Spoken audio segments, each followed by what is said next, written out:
I know the lights have to be on so that they could see me when I make the recording for YouTube for the blog, but they're just in my freaking eyes. It's like it's too bright. It's bothering me.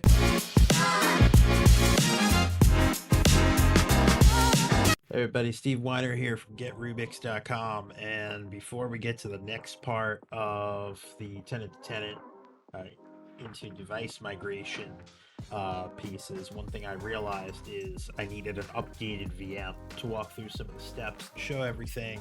So I decided I was about to make the VM, and I figured, you know what, I want to do more posts where it's just me making stuff and making mistakes and showing everyone how I do things. So I think the way we make a new, the way I build a Hyper-V machine to do all my tests, I've gotten asked about it. I think it's kind of interesting, so I'm gonna get into it. Um, so this is my desktop here.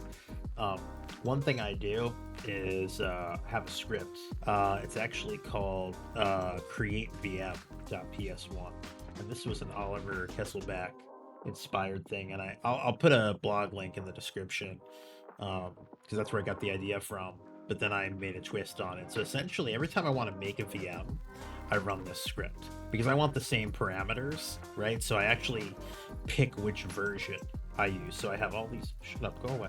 Every time you do something, I ask you to update. So if we go look at that folder, VM templates, take a look at what I have. I have templates for all different, like GM is Golden Master, and then I have 21H2. I used to have 2004, 1909. Every time there's a new build of Windows 10, and now with Windows 11, I do a W11-21H2, 22H2. So I want to do a Windows 10 uh, 22H2. So I'm going to do that today. And basically, what happens is every time I want to make a VM, I tell it the version, I tell it the name of the VM, and I tell it how many CPUs, cores. I've been doing 4, and I just change this to 8 gigs of RAM because my machines are pretty beefy. They either have 64 or 128 gigs of RAM to run the Hyper-V. So, okay, I showed you the script. That's enough of that. Already aggravated me. Let's make a new virtual machine because I don't want to have to do this every time. I want to run the script, and I'll show you afterwards. So we're going to call this GM22H2. That's going to be the name of the machine. It's going to be a Gen 2. Startup is, oh, what's 4096 times 2? I mean, it won't matter, but whatever. Default switch. Next, I have the ISO. All right, we're going to create a virtual. I think we leave this at 60 gigs. That's how big the disk is, I believe. That should be enough for what we're going to do. And I'm going to install the operating system from here. And we're going to finish that. See, I don't want to do this every time. This like pisses me off. Okay, let's start this up. Yeah, we're going to have to kill those automatic checkpoints. Oh. Did I miss the window to... Yep, I missed the window to boot from a CD. That's fine. If that happens, you shut it down. What do you mean it failed to stop? Turn off. Turn off. Okay. It's almost like it's got a CD in it, if anyone remembers those. So you gotta grab this thing before it. Press any key. Oh, I made it. Okay. I know there's probably a different way to do that, but I don't really care. Alright, so next, install now.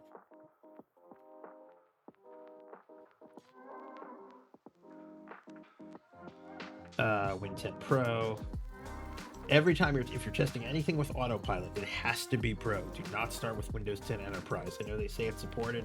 There's always issues. The idea is you start as Pro, and then either the user license that has Enterprise assigned to it will flip it during provisioning, or you deploy the MAK through your Enterprise Edition policy. Just that's my tip. It always seems to be problems with Enterprise, so just do what I say. Okay, custom install, 60 gigs. Okay.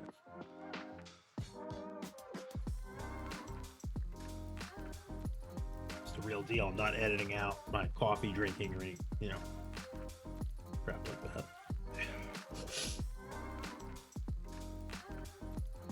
So just gonna sit here while this installs. I mean, I guess I can cut this part out. Can you tell why I don't want to do this every time I need a brand new VM? Yeah, because it sucks. Okay, just about wrapped up. All right, there we go. We're done wrapping up, installing updates. Sure, it wouldn't be what it is if it didn't have some updates to install. That's how you know it's genuine. If it went straight through, you don't know. All right, restarting Windows in 5, 4, 3, 2, 1. Boom. Okay. So now we got a few things to do once the machine comes back on. Okay, so the machine finally wakes up and decides it wants to be a machine. This is exactly where we're going to want it, but we want to like inject some stuff. The first thing we're going to do is look at the settings of the machine, which are... Wait, why is my brain not working? Oh, file settings. Okay, we don't need this anymore, so we're going to actually remove the CD drive. We don't need that to be in there. The other thing we're going to do, sure, apply that. We're gonna do a few things. So I'm gonna function. You can do Shift F10 or function Shift F10, and I'm actually gonna pop the Explorer open. What I want to do is I actually want to connect to the host and bring PS Tools over. You can't copy paste it because it's not an enhanced session. So this is just easier. I want PS Tools on the machine as a way for me to kind of navigate a system if I need to. In any instance, if I'm testing for autopilot or if I'm just, want to get in and do some stuff, it's way easier to do that. A whole bunch of stuff here. So PS Tools, yeah. PS Tools, it's gonna go in C. Perfect.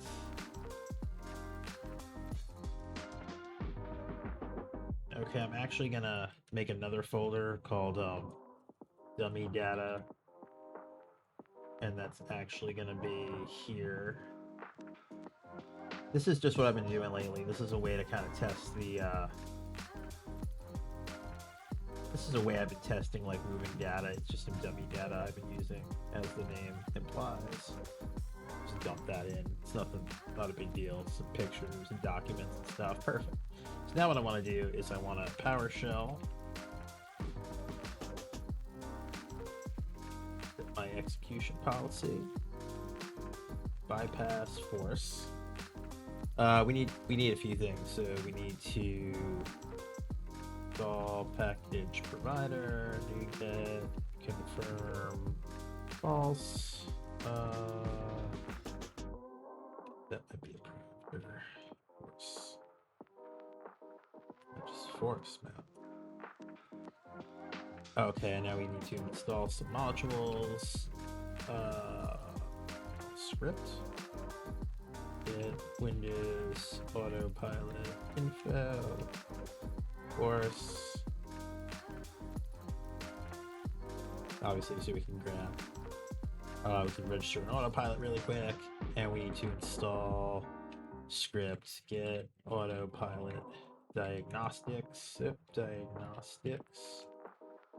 Another House script, which you have to have on a machine if you're gonna do anything. Okay, cool. I think that's... Oh, one more thing I want to do. Let's open up ICE. I want to add a local admin. So that regardless of what I do to the machine, I always have a local admin user in, and I can do some stuff with it. Password is going to be read host as secure string. New local user, local admin, password, full name, local admin, that's fine. And then add local group member, group, administrators, member,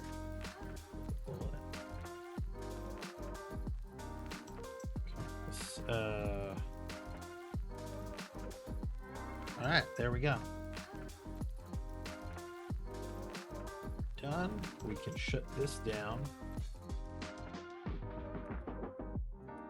So this is shut down. It's got everything we want. It's like a sysprep almost, but not really. So it's exactly where we want it. So we're gonna kill this checkpoint, the whole thing. Okay, we're gonna export the VM. Where do I want to save the files? Exports. I don't really remember, so I'm just gonna put it here. No, I think I gotta make a folder. 22H2. Can't remember. Did it export? Oh, cancel. It's exporting now. Oh, there it is. I was saying, I forbid it tells you what it's doing. Export 70%. Okay.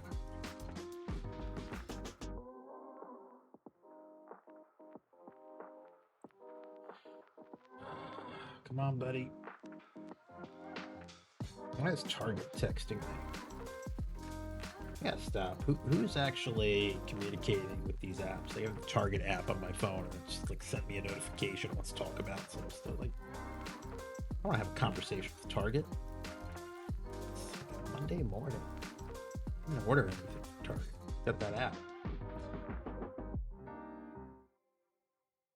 So far, none of my rewards seem to work. They got the Target Circle stuff, but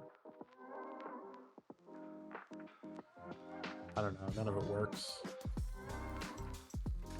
Even the Dunkin' Donuts reward system, they changed the whole thing. You used to get a free drink for Starbucks. Like, redeem your free drink, and you held up the QR code and it was there. Now you gotta. They want to be like Starbucks' point system, and different points are for different rewards. And the cold brew coffee isn't part of the iced coffee, so you gotta select crafted beverage. It's too much work. I gotta do I'm in the drive-thru. I gotta do math. I don't even get the free drink. It's what they want. I know that's why they wanted to do it, to throw you off.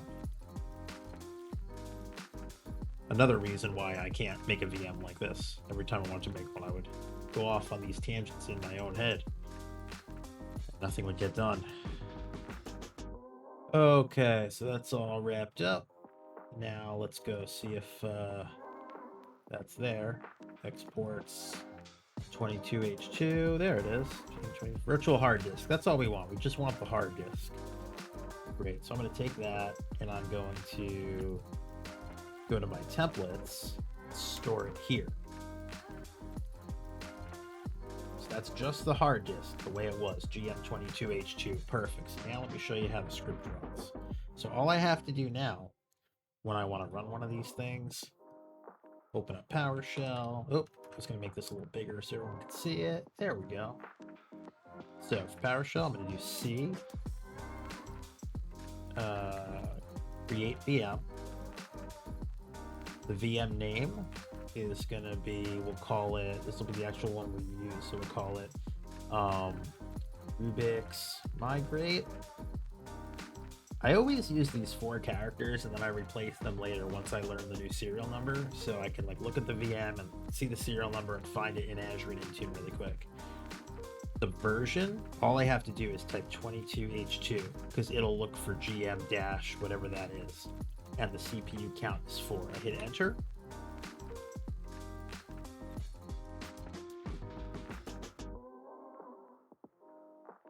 And before you can say presto, whatever, boom, VM made. Is it there? Let's check it out. Yeah, it is. Rubik's Migrate. Let's start it up and look at it. All right, new machine. It's booting up now.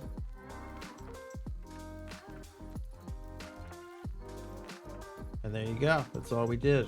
So run the script, get a VM, take a look at some things. If I go to Explorer, it's going to have everything already baked into it.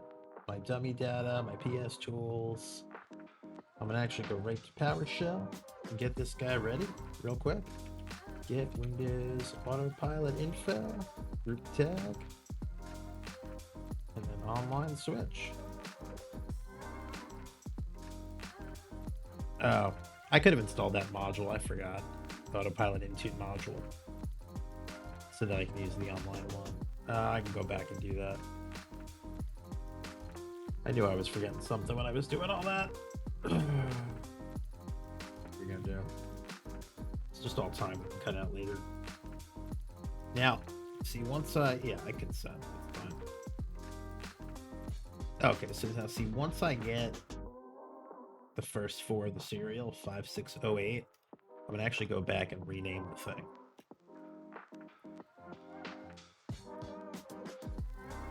Okay, because this way I can spot it real quick in the list.